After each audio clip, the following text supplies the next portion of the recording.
안녕하세요. 군사돋보기입니다. 아무리 뛰어난 체계를 가진 첨단 기술의 대군이라도 지휘 체계가 엉망이라면 당나라 군대나 다름없다고 할 수 있을 겁니다. 우리 해군에는 상륙작전을 감행할 시 모든 것을 지휘하는 대장선의 역할을 하는 독도급 대형 수상함이 있는데요. 강습 상륙함의 성격을 가진 독도함은 우리 해군에게 있어 상당한 모험이자 항공모함을 운용하기 위한 시험대가 되기도 했습니다. 이러한 독도급 대형 수송함의 두 번째 함인 마라도함이 드디어 3년간의 시운전을 마치고 취역해 우리 해군에 인도되었습니다. 마라도함에는 세계 최강급의 뛰어난 최첨단 레이더와 최신 장비들이 탑재된 것으로 화제를 모았는데요. 마라도함은 우리 해군의 선박 중 가장 빠른 선박으로 물 위에서 최대 시속 60노트, 111.12km나 되는 압도적인 속도로 군병력을 상륙시키는 공기부양정 솔개 LSF-2급 고속 상륙정 두 척을 운용하고 UH-1, AH-1, 카모프 32, KUH-1, AW159, AW101, CH-46 등의 다양한 헬기를 최대 7기까지 싣고 아주 빠르게 위협적인 상륙작전을 감행할 수 있습니다. 혹은 전차 6량, KAV 7량, 트럭 10대, 야포 3문 정도의 상륙 병력을 수송할 수 있는데요. 최대 720명이나 되는 1.5개 대대 병력을 상륙시킬 수 있는 마라도함은 유사시 적진의 후방에 빠르게 병력을 투입해 순식간에 적진을 장악하는 치명적인 작전을 수행할 수 있게 해줍니다. 독도함이 이 같은 일을 할 수 있는 이유는 무엇이며 최근 취역한 마라도함은 얼마나 더 발전된 능력을 가지고 있을까요? 지금부터 알아보겠습니다. 전문가는 아니지만 해당 분야의 정보를 조사 정리했습니다. 본의 아니게 틀린 부분이 있을 수 있다는 점 양해해 주시면 감사하겠습니다. 빠르고 은밀하게 크게 달라진 현대전에서의 상륙작전. 전쟁을 수행하는 군대의 전술은 여러 가지가 있지만 매체를 통해 우리 모두에게 가장 널리 알려진 것은 바로 상륙작전이 아닐까 합니다. 정말이지 영화 라이언 일병 구하기 초반에 20분짜리 오마하 해변 상륙작전은 영화사에 길이길이 회자될 무시무시한 장면이었죠. 해상으로부터 적지에 상륙하고 기동하는 상륙작전은 현대전에 들어 형태가 많이 달라지기는 했지만 여전히 유용하게 사용되고 있습니다. 다만 과거와 달리 이제는 그 방법이 많이 달라졌죠. 상륙작전은 전략적으로 유리한 전개를 만들거나 전진 거점을 확보하는 일, 적이 특정 지역을 사용할 수 없도록 저지하기 위한 목적 등의 효과적인 수단으로 작용하고 있으며 이 점은 특히 4단급 이상의 대규모 상륙작전을 상정할 수 있는 전장을 가진 우리 대한민국 국군에게 필요한 수단인데요. 과거와 달리 강력한 지대함 미사일 포대가 배치됨에 따라 이제는 덩치 큰 상륙함이 해안에 함부로 접근할 수가 없게 되었습니다.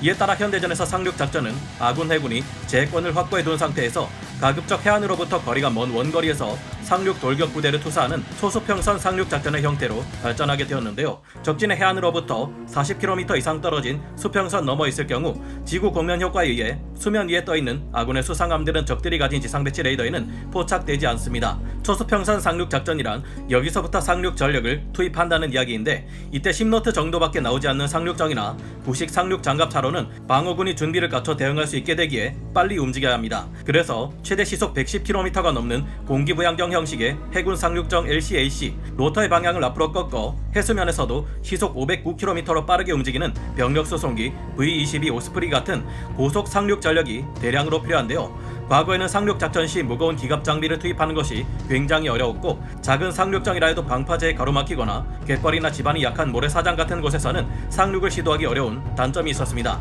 하지만 공기부양정 형식의 해군 상륙정은 빠른 속도로 순식간에 해안까지 기어올라와 전차를 비롯한 장비와 병력을 내려놓는 것이 가능합니다. 영화 라이언 일병 구하기에서 나온 것과 같은 상륙정들이 올라가기 쉬운 넓고 평평하며 단단한 해안은 세계 해안선의 5%밖에 되지 않지만 공기부양정의 경우 깎아지른 절벽만 아니라면 80% 이상의 해안선을 힘들이지 않고 더 깊이 순식간에 올라가는 것이 가능하다는 큰 장점이 있는데요.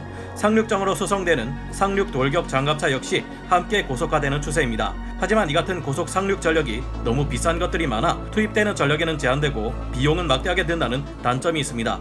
그래서 2018년 이후 현재는 적의 야포 사거리 바뀐 해안선 20km에서 30km쯤에서 상륙작전을 감행하게 되는데요. 이제는 수평선 밖에서 헬리콥터 등으로 상륙 해안 후방에 병력을 실어 나르는 공중 돌격 또한 상륙작전의 필수 요소가 되었습니다. 강력한 화력이나 최첨단 기술이 중요시되는 현대전에서도 의외로 정말 중요한 것이 바로 수송 능력인데요. 실제 걸프 전쟁은 지상전을 시작한 지 100시간이라는 짧은 시간 안에 끝나버렸지만 이를 위한 병력을 모으는 데만 반년이 넘는 기간이 걸렸습니다. 현대 수송 능력은 세계제 2차 대전 때와는 비교할 수 없을 만큼 크게 상승했지만 그만큼 군대의 무장과 보급에 필요한 물자도 크게 증가해버렸는데요. 걸프전 당시 미군의 기갑부대는 2차 대전 때 롬멜 장군의 아프리카 군단이 창설될 때부터 해산될 때까지의 연료 소모량을 단 하루 만에 모두 소진할 정도였습니다. 이라크 전쟁에서 미군은 하루에만 3만 톤 이상의 보급 물자가 필요할 정도였는데요. 이런 만큼 현대전에서는 전쟁 물자를 수송하는 대형 함선의 존재가 큰 도움이 될 수 있습니다. 대형 수송함인 독도함과 마라도함은 둘 다 만재 배수량이 18,800톤에 달하며 길이 199.4m에 폭 31.4m나 되는 거대한 크기를 자랑합니다. 덕분에 많은 물자를 유사시에 신속하게 보급할 수 있다는 장점이 있습니다. 독도함과 마라도함은 약 6,400제곱미터 규모의 비행갑판을 가지고 있는데 여기는 1번부터 5번까지 5대 헬기가 동시에 이착함하는 것이 가능한데요. 독도함과 마라도함은 작전에 따라 구성이 달라질 수는 있지만 보통 경납고에 공기부양정 2척, 전차 6대, 장갑차 7대를 태우고 다닐 수 있습니다.